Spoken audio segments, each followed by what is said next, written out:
तो it's not easy, it's not easy. उस rank one से बड़ा रैंक तुम हो, जो यूपी के एक छोटे से गांव में कढ़ाई बुनाई करने वाले का बेटा नहीं है ऑनलाइन सबके बस। रिवाइज करना नहीं होता है, बहुत सारे सवाल बार बार रिवाइज करने की जरूरत बेटा नहीं है।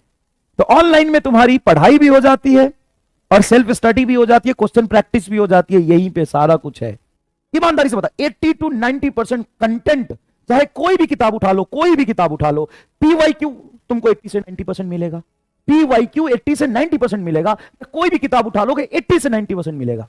मतलब तुम्हारी प्रैक्टिस यही हो रही, यहीं पे सारी प्रैक्टिस हो रही, सारा थ्योरी पढ़ रहे हो, सब कंसेप्ट पढ़ रहे हो। अब सीधा पेपर उठाओ। मैंने पिछले साल भी बोला था, अभी भी बोलता हूं, समय आ गया है, जाओ कम से कम 4-5 किलो पेपर खरीद के ले आओ, 4-5 किलो पेपर खरीद के ले आओ। किसी भी पुराने कोचिंग इंस्टीट्यूट का, 2-3 साल पहले के टेस्ट सीरीज का, कोई भी कोचिंग का 2-3 साल का टेस्ट पेपर 4-5 किलो खरीद के ले आओ। हर शहर में एक जगह होता है जहां पे किसी कोचिंग इंस्टीट्यूट के पुराने पेपर मिल रहे होते हैं, और रखो, और जो चैप्टर मैंने पढ़ा दिया है उसका theory, formula, important point revise करो और उसको सॉल्व करना शुरू करो। पहली बात, छुट्टियां बहुत कम होती है ऑनलाइन में। दूसरी बात, एक्स्ट्रा क्लास बहुत ज्यादा होता है ऑनलाइन में। तीसरी बात, कंटेंट 2 गुना 3 गुना होता है ऑनलाइन में। चौथी बात, स्क्रीन टाइम बहुत ज्यादा होता है जिससे हेडेक और हेल्थ इश्यूज भी रहता है। पांचवी बात, घर पे पेरेंट्स के साथ आप पढ़ाई कर रहे होते हैं, बड़ा भाई, छोटी बहन, आपके माता पिता, सब एक जैसे नहीं होते सबके पेरेंट्स। कुछ पेरेंट्स के साथ बच्चा कंफर्ट नहीं कर पाता है, बहुत अच्छे से पढ़ाई नहीं कर रहा होता है, वो संघर्ष कर रहा होता है पैरेलली। तो it's not easy, it's not easy, बहुत मुश्किल है, मतलब बहुत मुश्किल है ये काम। एक भी बैकलॉग ना होने देना 5 महीने में, लगातार पढ़ाई करते रहना, ऑनलाइन में इतना कंटेंट झेल पाना, सैल्यूट है। जहां पे आप 1 लाख या 1.5 लाख रुपए दे रहे होते हैं और आप नीट की प्रिपरेशन कर रहे होते हैं कहीं जाके, और वो चीज आपको घर पे 4,000 में मिल जाती है, उससे अच्छा क्वालिटी, जान लगा के मास्टर आपका पढ़ा रहा होता है। चाहता तो मास्टर भी आराम कर सकता है, लेकिन मास्टर आपके साथ उतना मेहनत कर रहा होता है, आपके लिए कोप अप करना बहुत मुश्किल है। लेकिन फिर भी अगर आप कर रहे हैं और रिजल्ट आप दे देते हैं, तो डॉक्टर के घर में जो डॉक्टर बनता है, कोटा, दिल्ली, बम्बई, कलकत्ता जाके जो डॉक्टर बनता है, उस डॉक्टर से कहीं बड़ा ओहदा और इज्जत तुम डिजर्व करते हो। उस रैंक वन से बड़ा रैंक तुम हो, जो 7वीं 8वीं में 9वीं में चला गया था कोटा, या कहीं बड़े स्कूल में पढ़ रहा है, बड़े शहर में पढ़ रहा है। अगर कोई रैंक लाता भी है 4, 5, 10, उससे बड़ा रैंक वो लड़का है जो यूपी के एक छोटे से गांव में कढ़ाई बुनाई करने वाले का बेटा है, जो कढ़ाई बुनाई करके किताब खरीदता है और पढ़ के डॉक्टर बन जाता है। उससे बड़े डॉक्टर का ओहदा वो है, वो दुनिया को बदलेगा, जो एक ऑटो ड्राइवर की बेटी डॉक्टर बन जाती है।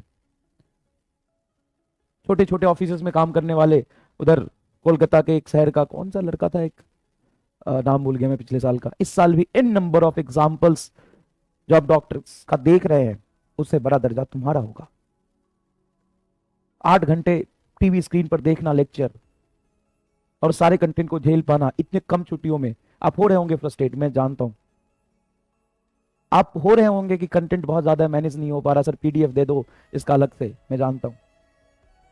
आप हो रहे होंगे कंटेंट की, सर नहीं हो पाता रिवीजन, इतना पढ़ाओगे तो हम सेल्फ स्टडी कब करेंगे, प्रैक्टिस कब करेंगे, मैं जानता हूं, मैं अच्छे से जानता हूं। और तुम जो ये झेल रहे हो, ये बहुत आसान नहीं है ऑनलाइन सबके बस का, नहीं कर सकता ऑनलाइन पढ़ाई। आप देखो मेजोरिटी घूमो, आपके दोस्त, आपके मोहल्ले के लड़के, आपके गांव के लड़के ये कहते होंगे ऑनलाइन नहीं हो पाएगा यार, ऑनलाइन थोड़ी ना होता है, अरे ऑनलाइन।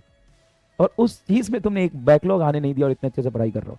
बस जरूरत है तो इसको कंटिन्यू करने की, जरूरत है इसको कंटिन्यू करने की, इसी पेशेंस और इसी टेम्परामेंट, एंथुसियाज्म के साथ आगे बढ़ने की, इसकी जरूरत है। बस बहुत अच्छे तरीके से कर रहे हो बेटा, और तुम्हारे साथ दिक्कत हो रही है तो मैंने बता दिया ना कि दिक्कत वाली बात है, घबराओ मत, सबके साथ हो रही है, लेकिन करते चलो करते चलो करते चलो। और हमेशा हमेशा एक चीज याद रखना, कभी भी रिजल्ट के बारे में मत सोचो। रिजल्ट जो मिलता है ना, वो प्रोसेस की वजह से मिलता है। तो अपने आप को प्रोसेस में इन्वॉल्व करो, अपने आप को आज में इन्वॉल्व करो, तुमने आज कितनी पढ़ाई करी है ये इंपॉर्टेंट है, इसी की वजह से रिजल्ट मिलता है। तुम्हारी सबसे बड़ी कमजोरी क्या है? तुम रिजल्ट पे फोकस कर रहे हो तो प्रोसेस पे ध्यान नहीं देते हो। अपने जर्नी को एंजॉय करो, इसमें पेन लो, इसमें संघर्ष करो, रिजल्ट अपने आप मिलेगा जब ये प्रोसेस बेहतर होगा। Focus on your process. अगर आज ये खराब है तो इसके बारे में सोचने का कोई फायदा नहीं है। आज तुम्हारा प्रोसेस बहुत अच्छा है, तुम यहाँ पे मेहनत कर रहे हो, उसके बारे में सोचने का कोई फायदा नहीं कि वो मिलेगा। और इसको हम सोच सोच के फ्रस्ट्रेट होके अपना समय खराब करेंगे। अच्छा मेरी पढ़ाई अच्छी चल रही तो भी इसके बारे में सोचने की जरूरत नहीं है, खराब चल रही तो प्रोसेस को ठीक करो, इसके बारे में सोच के क्या मिलेगा, इसके बारे में सोच के क्या मिलेगा। तो एंजॉय योर जर्नी, इस प्रोसेस के वजह से ही वो रिजल्ट मिलता है। तो इसको एंजॉय करो, इसमें संघर्ष करो, इसमें पेन लो, उसको मत सोचो। 90% बच्चा यही अटका रहता है, रिजल्ट क्या होगा, रिजल्ट कैसे हो, वो प्रोसेस से आएगा। प्रोसेस पे ध्यान। कि बच्चा कहीं गांव में बैठ के कहीं भी कोने में बैठ के पढ़ाई कर रहा है और वो परेशान है, वो बहुत पेनफुल सिचुएशन में है, और मुझे ये बताना उसके लिए बहुत जरूरी था कि बेटा आसान नहीं है जो तुम कर रहे हो, ये सच में बहुत मुश्किल काम है। और तुम्हारे जितना ही परेशान सारा बच्चा है। बहुत आसान नहीं है ऑनलाइन पढ़ लेना, ऑफलाइन पढ़ लेना बड़ा आसान है, क्योंकि ऑफलाइन पढ़ने में बच्चों को लगता है कि वो पढ़ रहा है क्योंकि क्लास में बैठा है। तो ये बताना बहुत जरूरी था।